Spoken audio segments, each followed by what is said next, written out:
Chinese invasion of Taiwan is something that could easily spark World War III.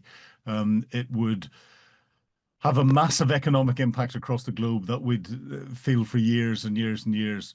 It would potentially trigger other countries to try and take opportunities that they think that they could get away with. As I said, North Korea reunifying the Korean Peninsula.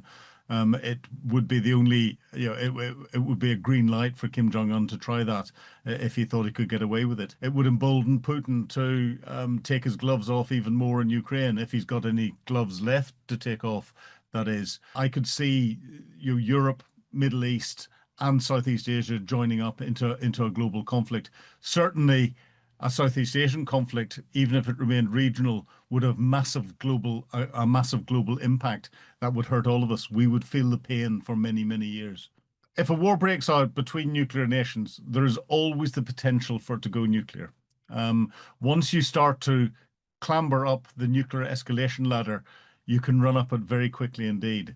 However, I do believe that the threat of mutually assured destruction that has kept us safe since the US use of nuclear weapons that finished the Second World War is something that would stop countries actually climbing up that escalation ladder. We've seen Vladimir Putin threaten it a lot with regard to support for Ukraine, but there hasn't been any change in posture of his nuclear forces. It was difficult to know what China would do if China started to lose in any conflict. But I think the leadership realizes that there's no point in it existing if the world doesn't exist. So I could see there being a very long-winded, long-ended conventional conflict, but it not quite get to that nuclear level. The difficulty that there is the where you include the likes of Kim Jong Un from North Korea. He could use a nuclear weapon in Seoul as his opening gambit because he doesn't think like that. However, the use of one or two nuclear weapons would not, by someone like Kim Jong Un, would not necessarily mean that the global nuclear powers would escalate up to nuclear exchange. Any attempt by Communist China to conquer Taiwan by force would result in devastating consequences for the Indo-Pacific and the world. There's no reason to sugarcoat it.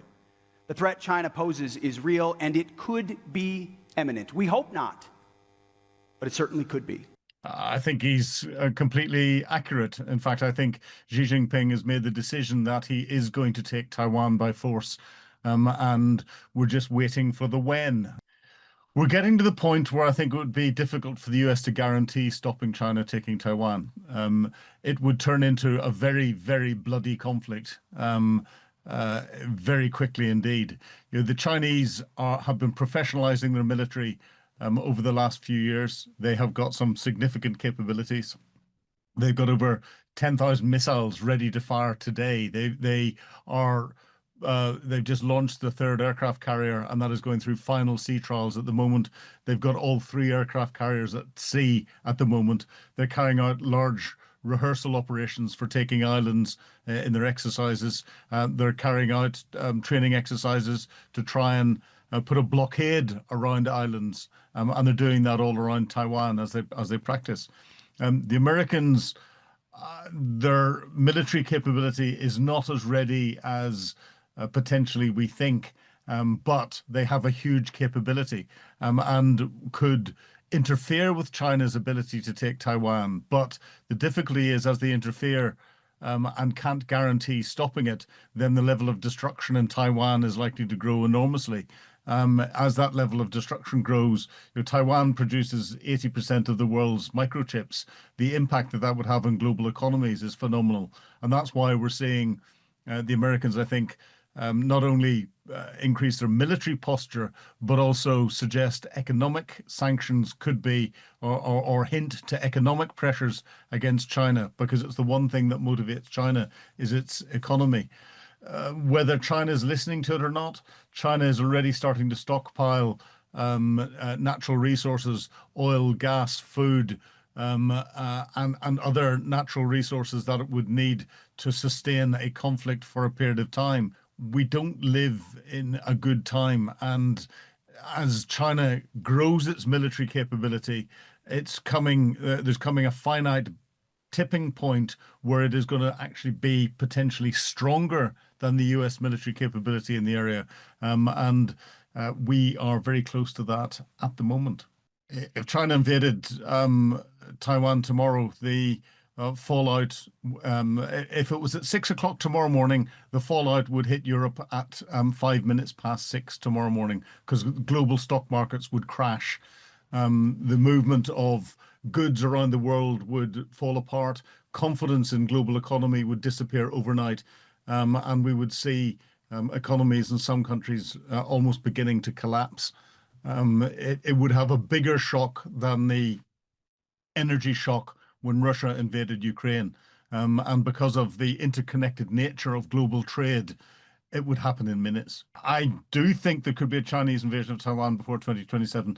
2027 is an optimal year for the Chinese in the development of their military capability, and in particular their power projection capability. That's the ability to take a military force, pick it up, take it somewhere, and do something with it. And that includes their aircraft carriers, their landing ships, and everything else. And that's what the Chinese are rolling out. But they're ready today.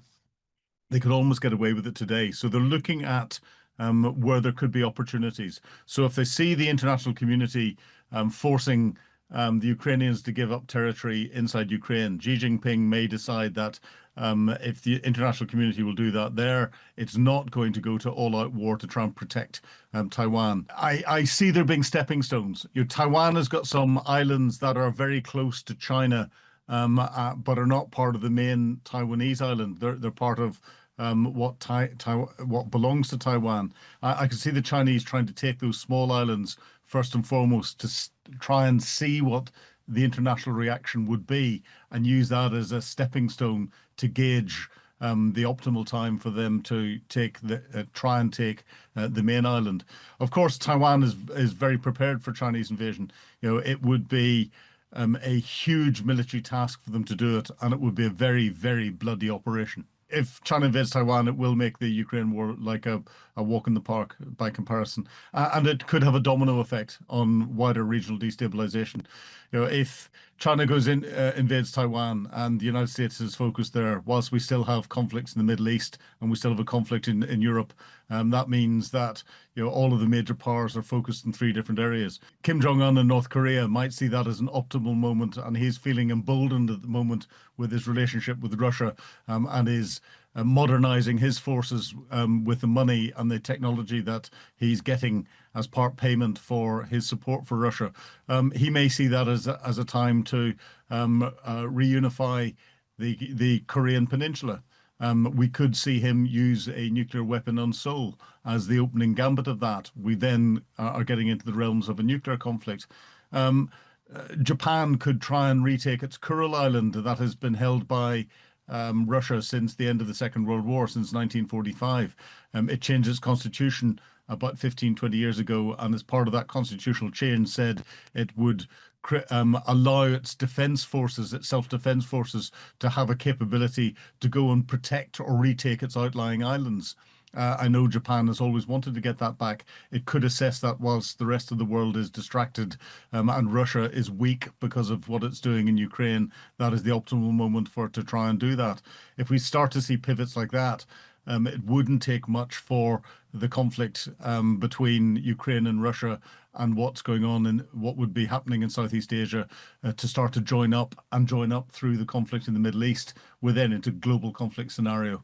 This is what really worries me. If there came to a shooting war where the United States was in and supporting Taiwan, and was inflicting military damage on China, the United States would almost certainly, as part of what it was doing, be attacking the Chinese mainland. If the United States and Taiwan would be attacking the Chinese mainland.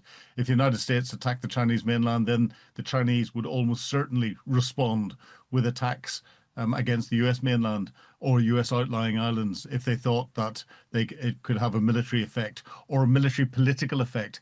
We have to remember that the only time the United States has been attacked where it has led to war was during 9/11, and that was Al Qaeda. That led to NATO Article 5. If China attacks the continental United States, that would automatically lead to a call for another Article 5, and again would be another trigger for a global conflict.